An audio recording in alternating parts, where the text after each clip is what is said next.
Choose your next words carefully, Leonidas. They may be your last. Madman. You're a madman. Blasphemy. This is madness. This is Sparta!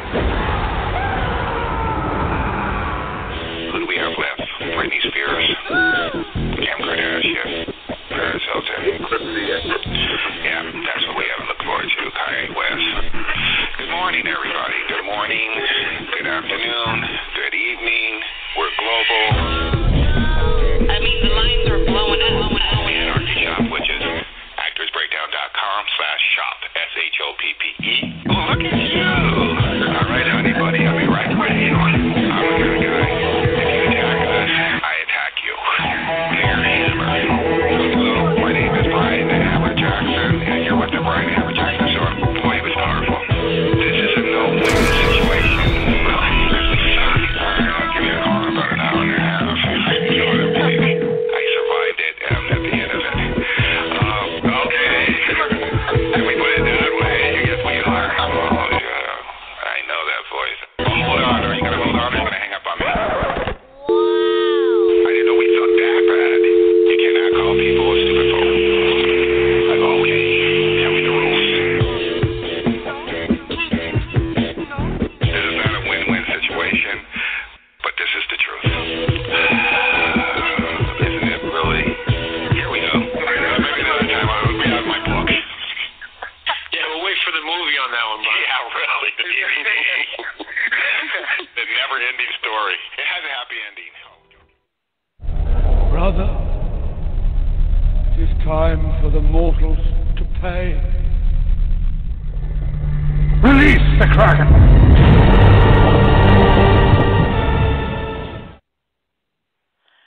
Good morning, everybody, and welcome to the show. You're listening to the Hammer Radio Network, Hammer 96.7 BT Radio in Los Angeles, and I am executive producer Ellen Johnson coming to you live from Metairie, Louisiana. And today, on the first show of the Hammer Doubleheader, we have Discussing the Matters of Death to Birth with author Murali Shimatori. And if you'd like to join us in the studio, the number is 319-527-6099.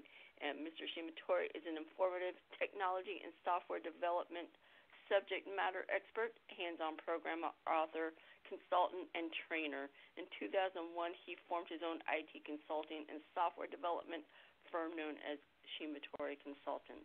Mr. Shimatori's undergraduate degrees and diplomas are in electrical and industrial engineering, and he holds an MBA and a postgraduate diploma in computer methods and programming.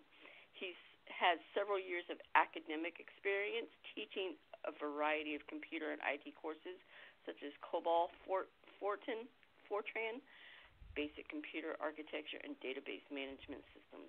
Murali is a senior member of IEEE, a senior member of the Computer Society of India, and fellow of the Indian Institute of Industrial Engineering. And here's a taste of Murali's book, From Death to Birth. Who knows what happens after death?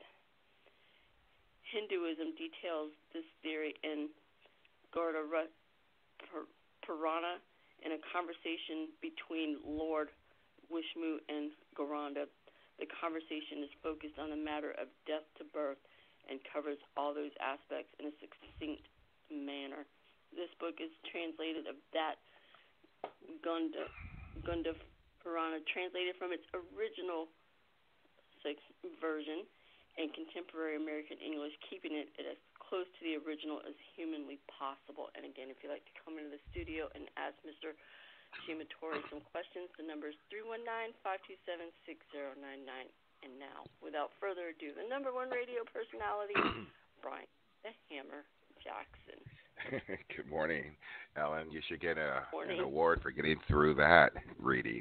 Good job. Thank you. I tried. You did well. Good morning. There's something in my throat. Good morning, good afternoon, and good evening. We are global. You're listening to Hammer 96.7 along with the number one co-host, Ellen J. Today's my good friend, and I'm honored to call him my good friend, Murali.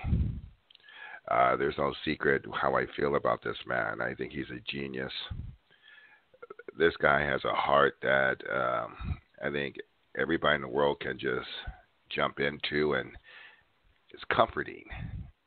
He's a very wise guy, but he's a very smart guy. But most importantly, he's my friend. I want to introduce my friend, the genius, now author. I didn't know that, Ellen. Who knew what was going on with his secrets and his talents? Who knew? Yep, who knew? Who knew? Well, I want to introduce you to my friend, and you're going to enjoy him too, Mr. Morali. Welcome to the studio, my friend. Yeah, there he is. Proud, and I'm honored to be on your show. Oh, it's an honor to have you, my friend. It's good to hear your voice. It's been such a long time.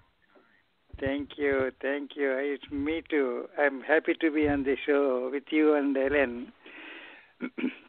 Well, you're today. More than welcome. Thank you, because I call you my friend, and I'm honored to even call you my friend. Morali, I know you're a genius, and it's hard to interview a friend because we talked before, so I have to pretend we never talked before. And I'm looking at your background. Would you tell people a little bit about your background before we begin?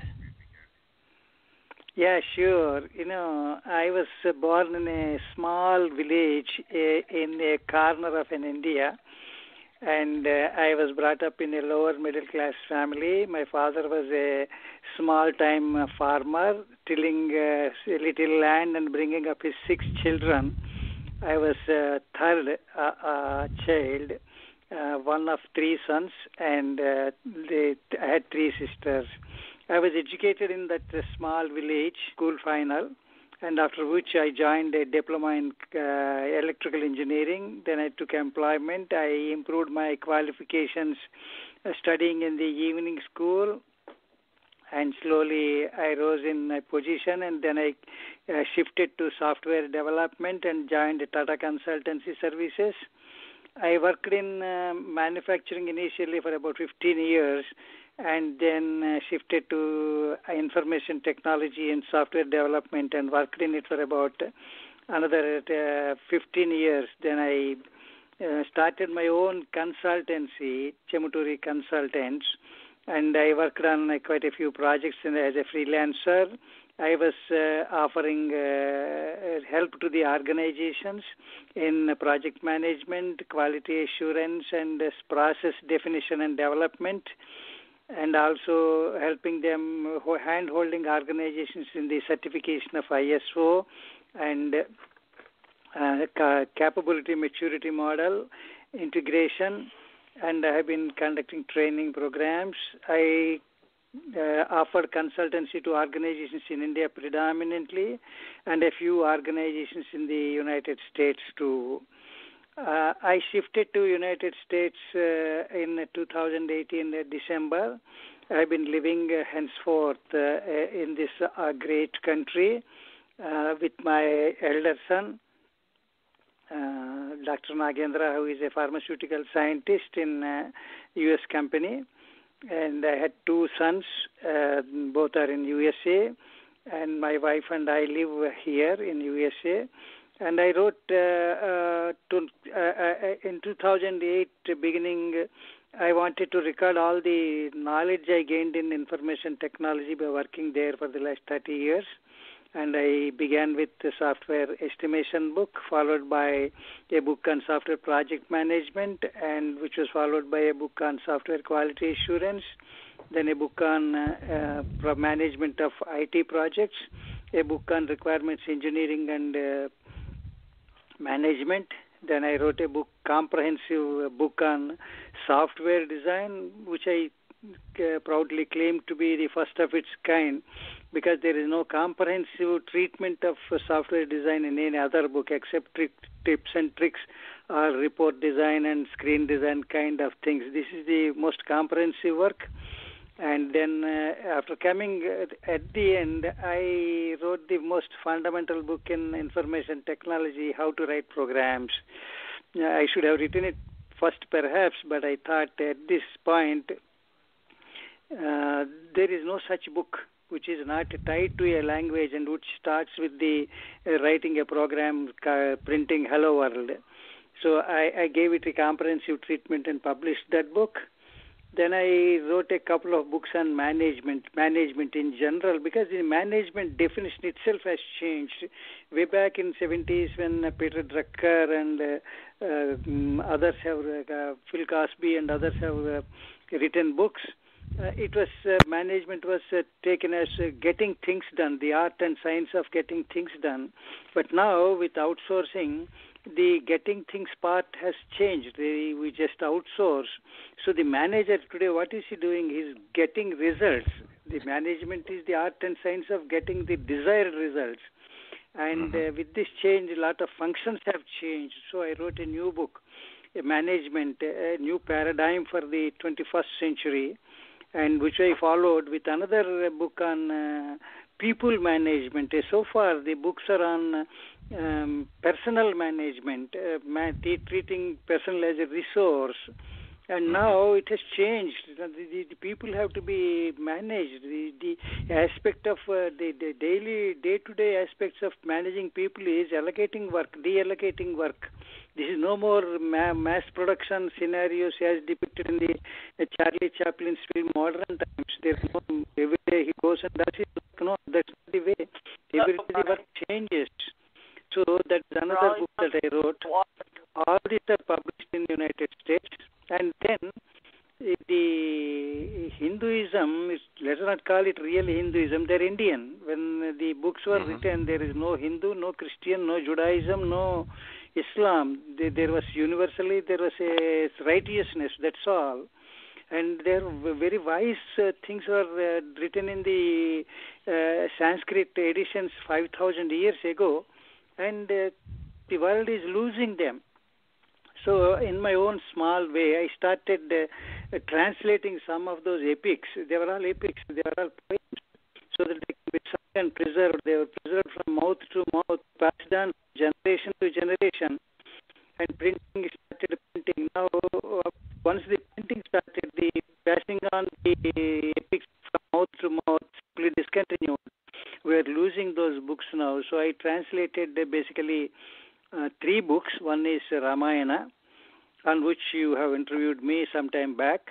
And the second is Bhagavad Gita, which is taken as the book for Hinduism, but it's not true. It's not the book of Hinduism. I translated that too. And then this Garuda Purrana. This is the only book that I have come across in any language that deals with the topic of death to birth. All books begin with the birth or in the middle of the birth, and they go till the end of the birth, death. But this book, the first chapter itself starts with the death and what happens later, and the ending is with the birth. So I thought this is unique in the world, and I should make it available to the all the people in on the earth. And the best language is English. So, and I have expertise in English. I do not have expertise in French, German, or Spanish. So I translated that into English. In fact, there were originally 10,000 slokas or couplets that were having this Garuda Purana, but now we don't have them. We do not. They are not available. All 10,000 are not available. We get only 3,000 or 4,000, and that is what I took and translated. Even in this small book, I see a lot of wisdom which is not available anywhere. That is why I translated this. So I can talk on this book, Brian and Ellen, but if you prefer to ask a question that I answer, I will stop here. Okay. Well, it's very interesting because there's a couple of questions I do want to mention. You translated this book of language 5,000 years ago. What kind of language was 5,000 years? Was it still English 5,000 years ago? No. 5,000 years ago, the language was Sanskrit. And the Sanskrit language was eternal. And there is a book that is available that is Ramayana that was written 800,000 years ago in Sanskrit. And this Sanskrit language though is not spoken in day-to-day life, is still available and living. It is living in India, it is living in Europe, it is living in USA too. There are certain language universities which teach Sanskrit. Interesting, very interesting. Well, tell me, I mean, you just amaze me, Mawali. You're just impressing me. But tell me what the book is about, my friend. Well, you already did, in a way. You already did, but if there's something else that you didn't speak upon, somebody buying your book and they see that title, Death. Yes. And what is it, Death to Birth? I'm lost. Yeah, Matters of Death to Birth. Matters of Death to Birth. So they see that title. They see you. They see you at the table because you're on a book tour. They're going to say to you, and you have 30 seconds, tell me what your book is about. This book is unique because it deals with matters from death to birth, not from birth to death. This is the only book in the world, to the best of my knowledge and belief, that deals with this topic. Who knows what happens after death? It is a dark thing. We do not know. And where do we go? The religions, the dominant religions, Christianity, Islam, and Judaism, they say there is one life. After the life, you are buried, interred in the earth, waiting for the day of judgment to be judged on your actions, and they are consigned either to the heaven where you eternally enjoy life, or consigned to hell where you eternally burn. Is this true? Can this happen? If this is eternally enjoying in the heaven, at least there are now 7.5 billions of people on earth. And how that heaven or hell should be to keep them eternally enjoying and eternally burning. So this is the one book which tells us the real theory behind birth-rebirth cycle. And when will this end? So, if you want to know this ancient wisdom, buy this book. I like your style. Now, it's an interesting interesting book because you have death first, death to birth instead of birth to death. Yes. Is there a reason why you put death first instead of birth to death? Really, the reason is the book itself, the original book itself. It starts with the birth. The first chapter starts with how the life goes out of a human being or any life form. See, Brian, what is the ending of life? If you medically speak, the stopping of heart marks the death. Now, the brain stops functioning. Still the heart is beating and lungs are functioning, the body continues. Brain death is not death.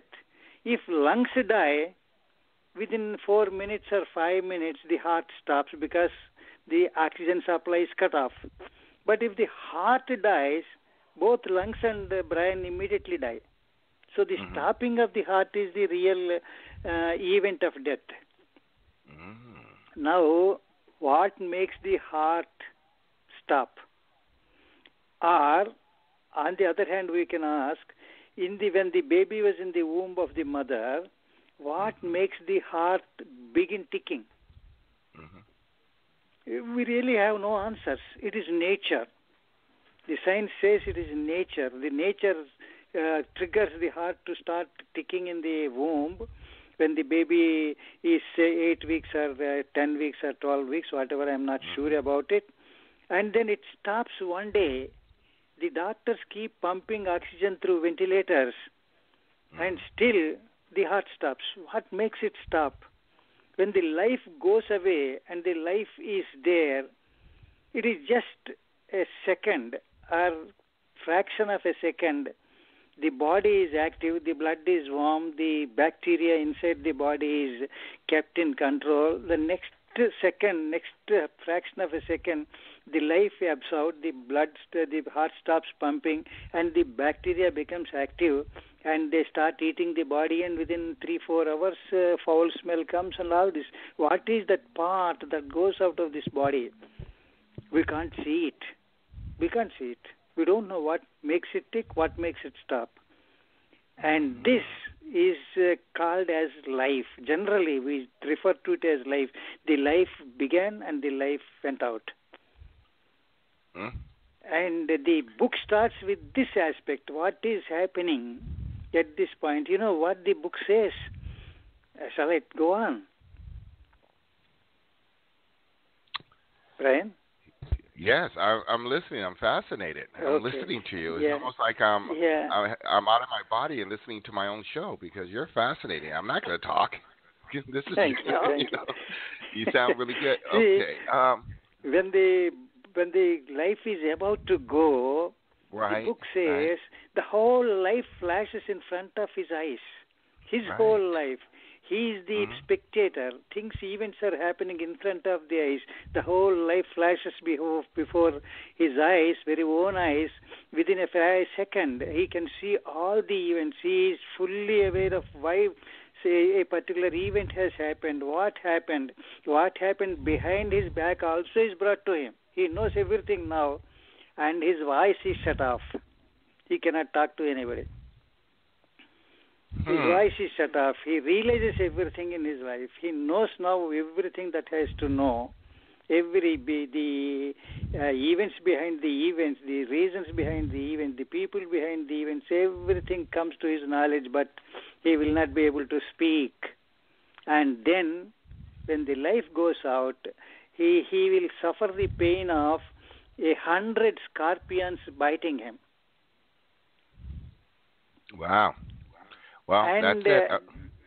I'm not going to die. That's it. I'm done. I'm going to stay on this earth forever, Morale. I'm not having that.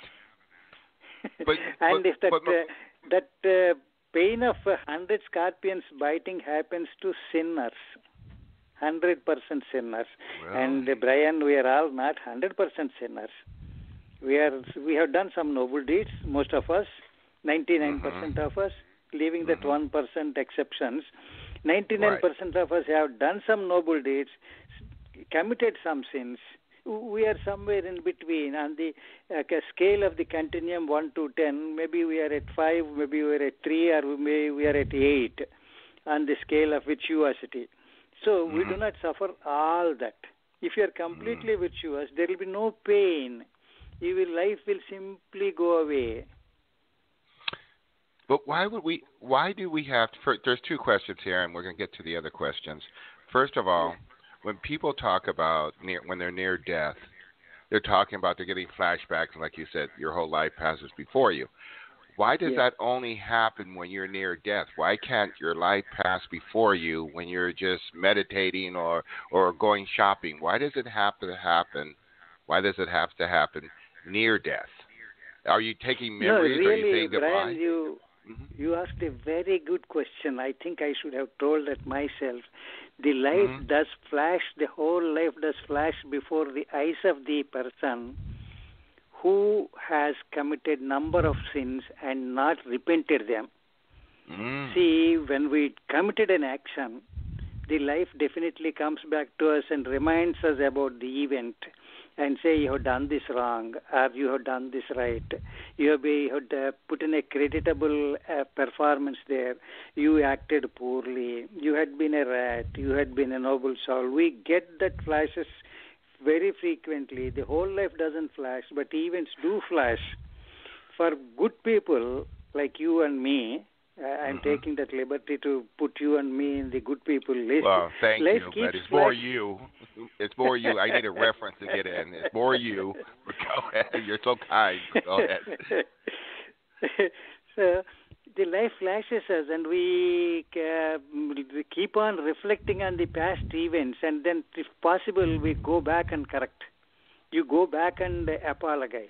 I know you have done that kind of apologizing in the past.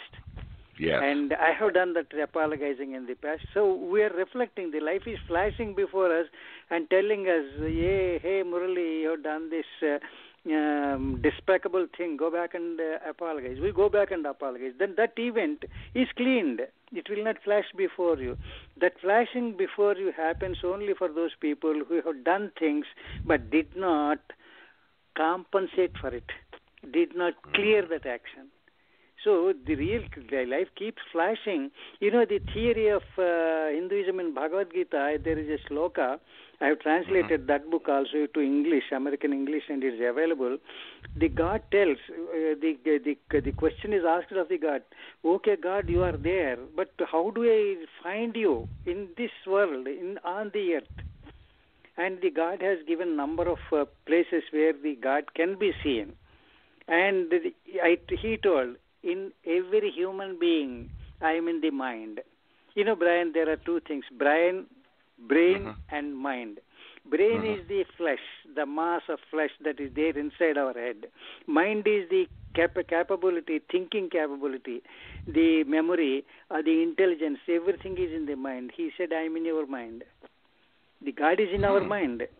And the mind keeps us telling. Mind is the biggest tormentor of the people. No outside force can torment as much as one's brain can torment. It tells us you did the wrong, go back and apologize or do something. And some of us do not pay heed to that inner voice. So those who did not pay, the whole life flashes before him. But for those people like you and me who are average, those things which we have not performed the repentance or compensated or did something, that much portion flashes. Interesting. Morali, how many gods are there? Are there one God? I mean, Buddha, we're going Hindu, we're going Judaism, we're going Christianity, we're going all over the place. Is there only one God? Brian, you asked a question that is very close to my heart. You may not believe, there is a website called freethoughtnation.com. It was run by an American lady by name D.M. Murdoch, and she wrote quite a few very interesting books. She labels herself as an atheist, and she died a couple of years back due to breast cancer. And I put an article on that website. She has taken half a dozen of my articles and published them on her website. One is on this topic of God.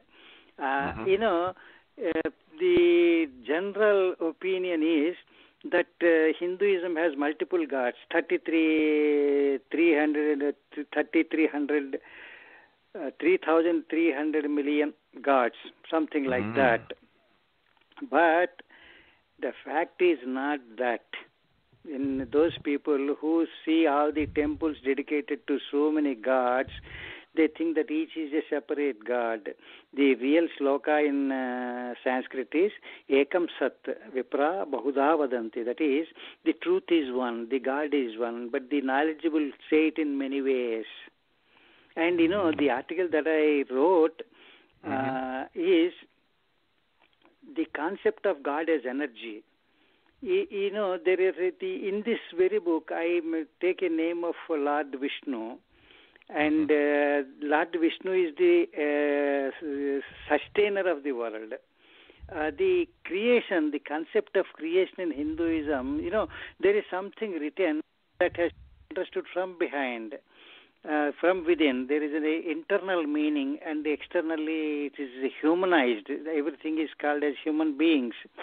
And the creation is the originally the creation happened because the egg of universe exploded with the sound of Om.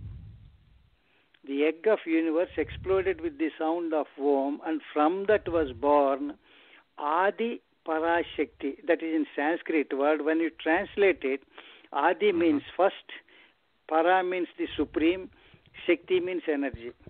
You translate it into English, the firstborn was, the first supreme energy was born.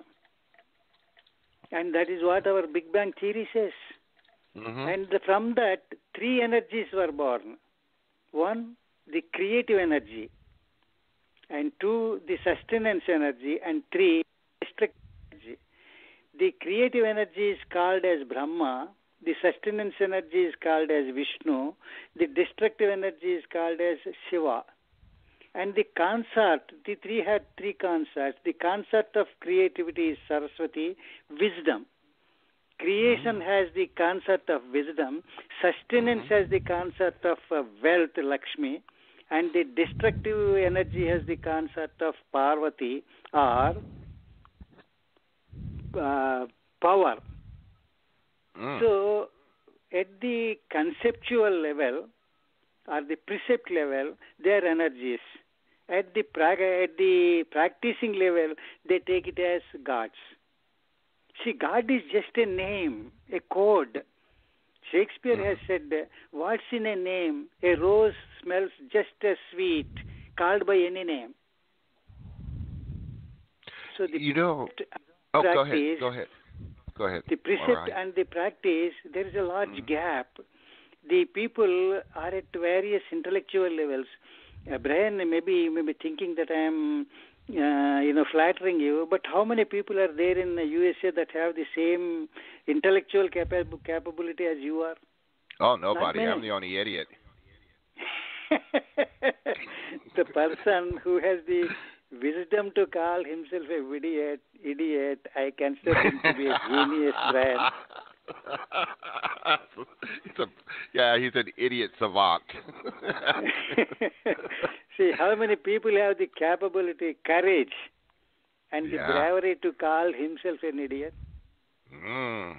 A wise man who don't... I don't know, not many. It's a wise man who don't want to be held accountable. I don't know. So, for the people, the precept level, concept level, like you and me, we can understand that God is nothing but an energy. I wrote this article on that, and 100,000 people have read it so far, and some of them have become my friends, my fans, because of that article.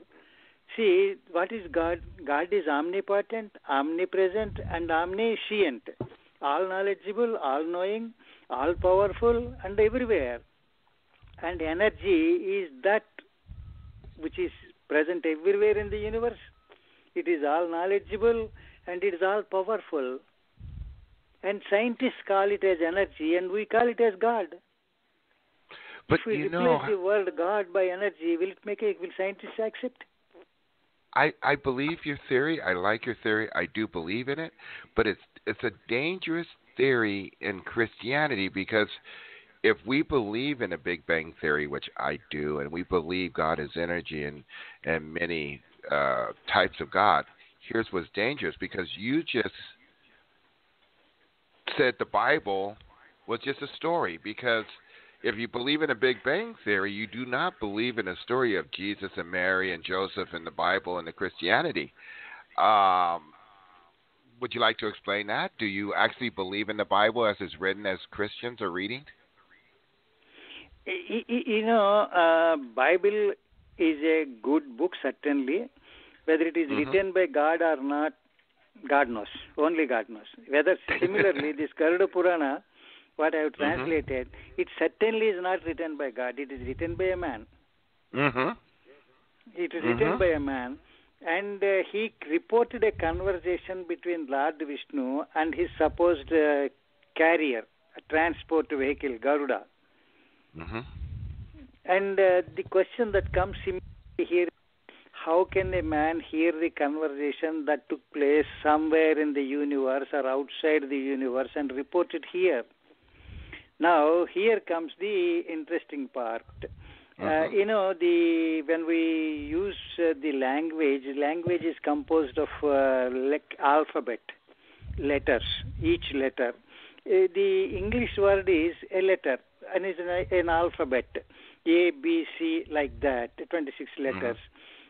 In Sanskrit, the word for this letter is akshara. Akshara means the one that never decays. You know why the word that the letter doesn't decay? I am speaking, you are speaking, these words, where are they going? They are being converted into waves, and these waves are traveling. What happens to this wave? It keeps going. The voice, the pitch comes down steadily, and the voice may not be audible to us, and our capacity to listen itself is limited. Below a certain frequency, we cannot hear it. Animals can hear it. Yeah, after some frequency, the animals also may not be able to listen to it, but the wave that has once been generated, the ripple continues to travel. And by a freakness of nature, if somebody can listen to that slow frequency, low pitch sounds, he certainly can hear it. And we are seeing extrasensory perception is a fact. We have recorded, scientists have recorded some cases.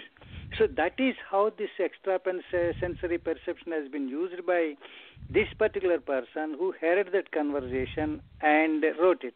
All our conversations are recorded and are available in the universe. Only thing is how to retrieve them.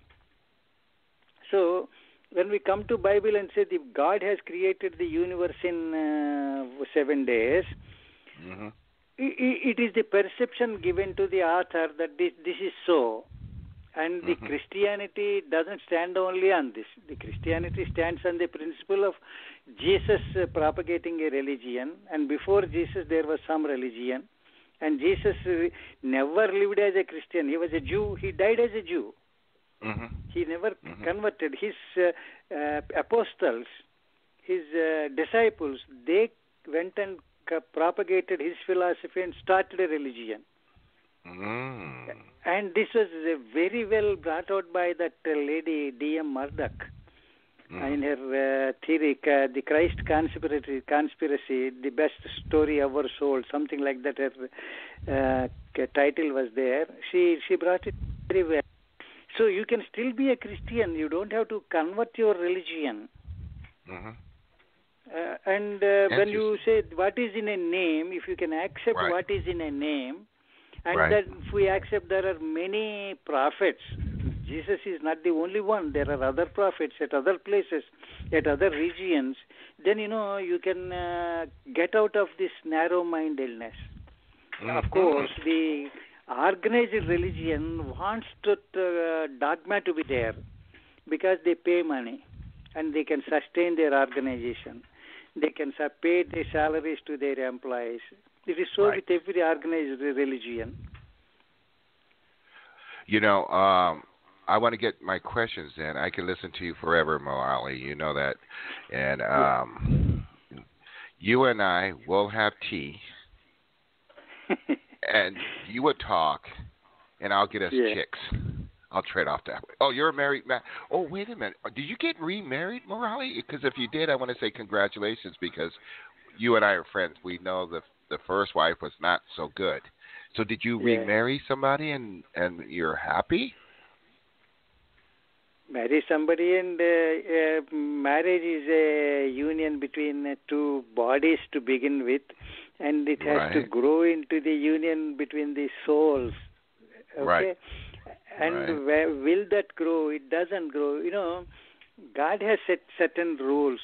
Interestingly, go to Islam, go to Christianity, go to Judaism, go to Hinduism, go to Buddhism. Any religion you go, they set the roles of husband and wife, and the roles are almost similar in all these religions. Husband as the provider, wife as the caretaker. Now, if these roles are not accepted, conflict is going to come. And when conflict steps in, a lot of things happen. Believe me, I do know that. I'm going to get to these questions really quickly because I'm looking at the time. I'm going to ask you another question. Is it credible to say that rebirth is certain? Yeah. You go to Wikipedia and type rebirth, you will find really many instances. One thing that the scientists and normal folk that cannot accept is a human being who dies as a human being, will he be born as a human being again? A dog that died, will it be born as a dog again? No. These births are only for this birth. It depends on what kind of actions you have performed in this birth that define your next birth. In this birth, if I am a human being, I may go back in life and be born as a dog or even as a bacteria in the sea. Or a tree. The tree is also life. The rebirth can be trajectory, in which case you will never know. Very rare events, human being is reborn as a human being, and that he remembers, that are recorded. Those recorded cases are there. Anybody can refer Wikipedia and get to know these details, and they are being scientific research is conducted, and they recorded certain rebirths. So rebirth is credible.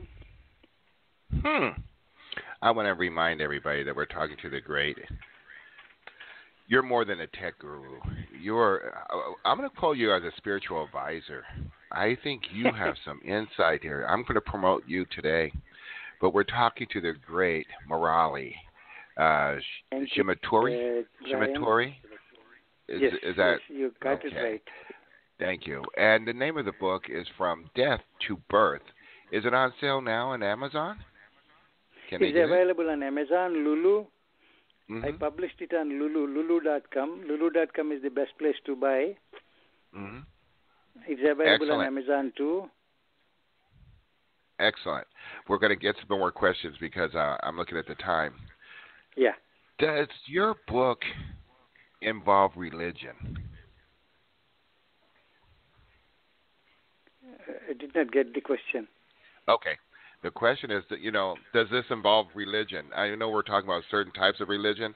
For instance, religion, no. Right. There is no religion. See, there are certain chapters in this which talk of the rituals to be performed. That is, ritualistic part of the religion is there. But there are many chapters. Predominantly, this book talks about what happens. And that there is no connection to religion. Whoever dies, the same thing. Some time back I had a discussion with a Christian priest in Switzerland. He said, you say your God is there everywhere. Then shit is also part of everywhere. Do you mean to say your God is in shit? I answered him this way. See, do you have a Hindu God and a Christian God and a Muslim God and a Buddhist God sitting out there looking after their own people? Or do you believe there is one God for everybody? And do you believe that God is only in certain places and certain places are shunned by him? He agreed. Wow. Well, let's get to the next question. I'm seeing it because I only have 17 minutes. I know there's a lot of people want to ask you some questions, Murali. We're going to have you back. You know this. We cannot do this in an hour. This show needs to go for like 3 hours. But I want to get your important question in. What is written in the book? What is written in the book, Murali? What is written? The book that writes all the events that started the death, how the life goes out of the body, and where does it go? For virtuous people, for sinners. And there are 4 paths out of this. And out of 4 paths, 1 path is for sinners and 3 paths are for virtuous people, depending on the amount of virtue, amount of sin. And then what happens, so how the judgment is done. And after the judgment, where they go back. They are put back on earth. Brian, the burning hell, should you want to search outside the earth? Is it not there in Sahara Desert, in the middle of the Sahara Desert? You are born as a snake or a lizard. Are you not burning the entire day? Good and question. Freezing hell, the same Sahara Desert, after freezing in the night, it is freezing. If you are born there, that is consigned to hell. Heaven, there are countries like Switzerland, there are certain countries like United States of America, where you are born, you are in heaven. Interesting. I cannot answer that. I cannot answer that. Yeah, I'm going to have to get you drunk so I can get you to my level. I cannot answer that. I can't. Well, are you saying that wherever you're born or conceived is I don't even know how to answer that question. Is could be heaven and hell? Is that what you're saying, or am I missing something? Heaven and hell are nothing but they are concepts, and the hell is where you are suffering on earth itself. Right. That's what I thought. Okay. Yeah. Yes. You are too smart. Hey, I figured it out though. I figured it out. And tell me, if we had this conversation when I asked you, are there many gods? And I'm going to say this: if there are many gods and many religions and many worship, are there many evil entities and devils and antichrists too? This Antichrist is again a concept. Anti-Hinduism is also a concept. That religion that teaches other than this way of life is anti to this. There are many Antichrists. There are many anti-Islam people. And there are, if we do not agree to the other person's point of view, we call him anti. Anti is opposite our view. There is a American way of life and there is an Islamic way of life. And when these two meet, if we can adjust, great. If we cannot adjust, we start fighting with each other and cutting each other's throats. Right. So what is to be practiced? Is there one religion that is the best and all are worst? The religion is specific to its place. The dogma of Islam is specific to Saudi Arabia in 7th century. Christianity is local to Europe in the 3rd, 4th century. And we have to progressively correct this and apply that.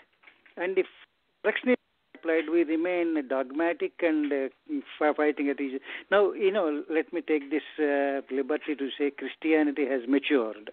Hinduism has matured. Islam, unfortunately, is yet to mature.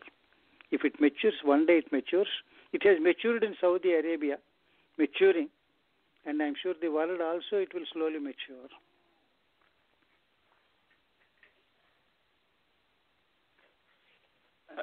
Brian? I'm here. Sorry, I'm here. I was wondering if the Big Bang Theory is basically science, and how does science and religion coexist with each other? See, Hinduism believes in Big Bang Theory, and that is the sound of explosion is Om. We have a single letter worship mantra that is Om, and we believe that sound emanated from the Big Bang. So Hinduism is coexistence with science, or we keep saying all concepts of Hinduism are being proven. Now, in Hinduism in India, we never say shake hands. We only say namaste and join our palms and show to the other person. Now, coronavirus made the whole world adopt that practice.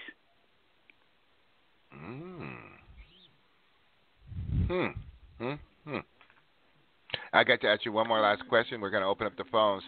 Who are the dramatists or the persona in the book? The dramatist persona are basically two.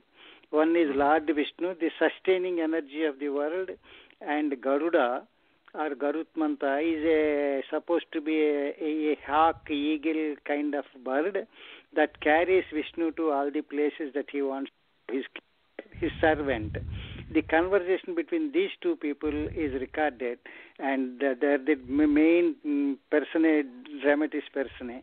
They're the two people in this book. And again, we're talking to the great Murali Shimaturi. That's CHEMUTURI, the name of the book. It's called The Matters of Death to Birth. The Matters of Death to Birth. You can get it on lulu.com, my friend? Yes, it's in lulu.com, lulu.com, and amazon.com. Amazon.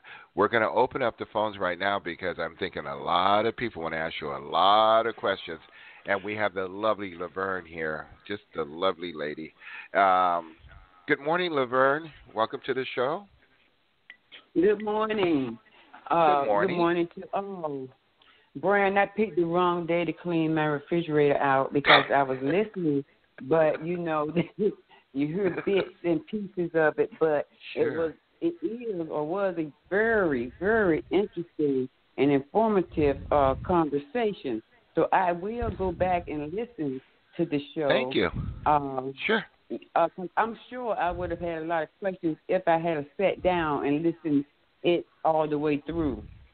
Oh, I'm just glad to see your name, and I know when you listen to it, because you were once a Christian, and you had so many questions about Christianity, and you did question Christianity.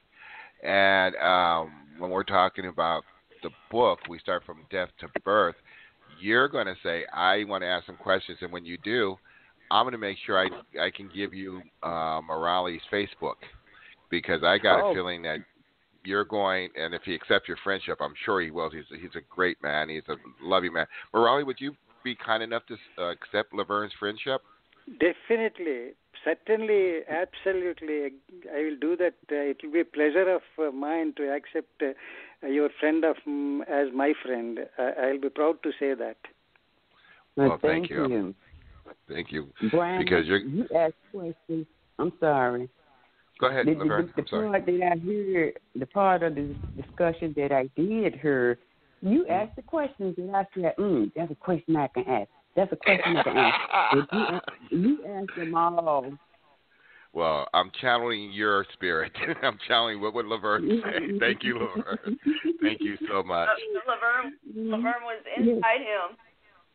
She was. I channeled the Laverne spirit. Thank you so much. We're going to go to King. King, you were listening, and what do you think, King? Thousands of gods, King. You're a Christian. Hey, what do you think?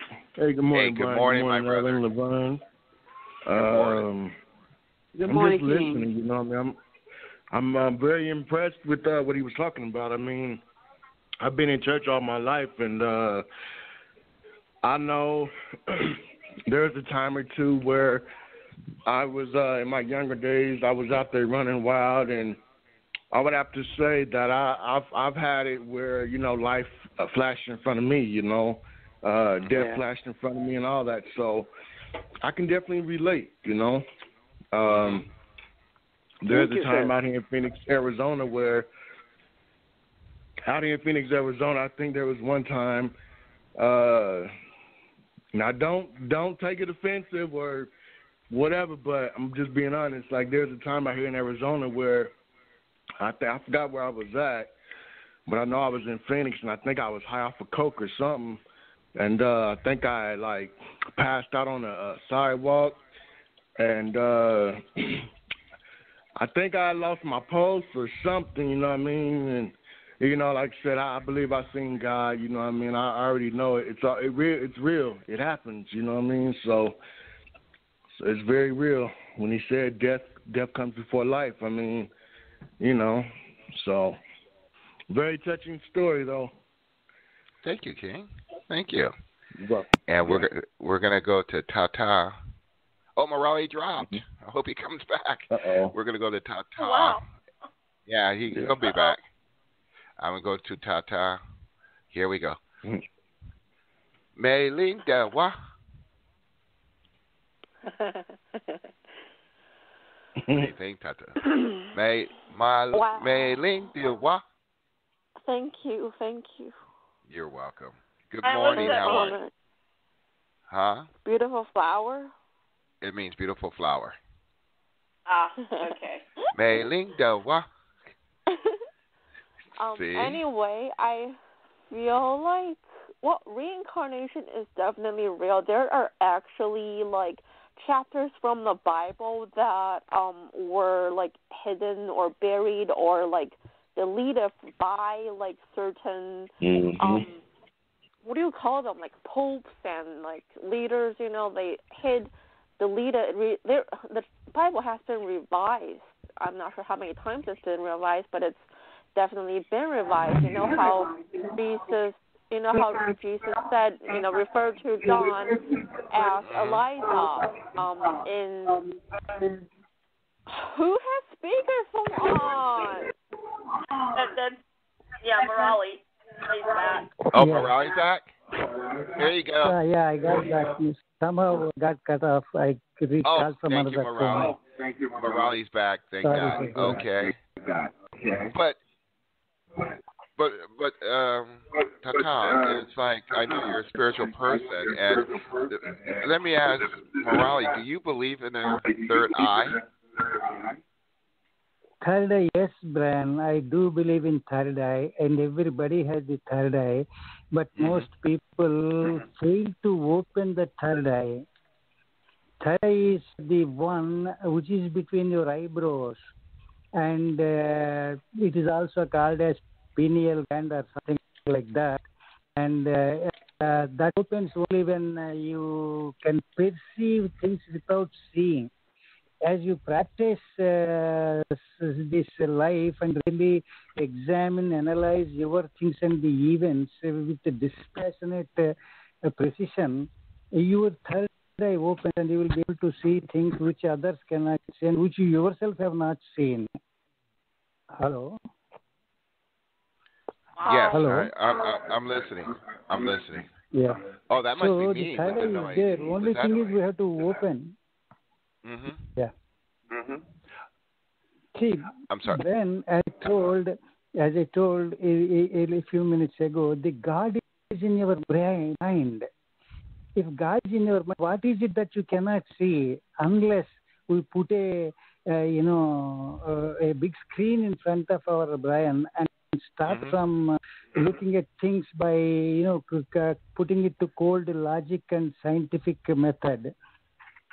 Sometimes I have to talk about science for a few minutes, right? This is not the time, but I do believe, and I could open. I'm sure you can also open. You have opened already, but only thing you do not realize you're using third eye.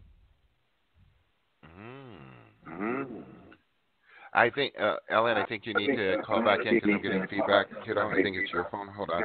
Morali, hold on 1 second. Yeah. Okay. Ellen, let's see. Test. Yes, it's Ellen's phone. Okay. Well, you have enlightened me. No, did you? Morali's phone. Are you sure? Yeah, I muted Morali.